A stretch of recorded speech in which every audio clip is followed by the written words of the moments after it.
আবায়ের সম্মানিত সদস্য আমাদের আজমল ভাইয়ের কাছ থেকে, শাহ আজমল ভাই অনুমতি শুনবো। আজকে যারা এই সুন্দর আয়োজন করেছেন তাদেরকে আমার পক্ষ থেকে অসংখ্য ধন্যবাদ। এবং আজকের এই মেহেদি সন্ধ্যা একটা বাংলাদেশের একটা মিলন মেলা, একটা ঈদের আমেজ পাওয়া যায়, যেহেতু আমরা এখানে গরু কিনতে পারি না, যেহেতু কোরবানি নেই, সেই জন্য সবাইকে একসাথে দেখে খুবই আনন্দ।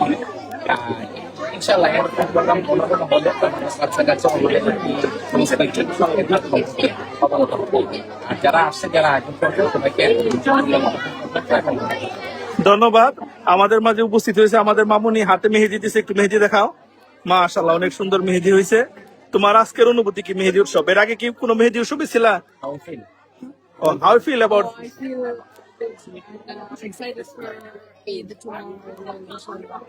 ওকে, ধন্যবাদ, অসংখ্য ধন্যবাদ।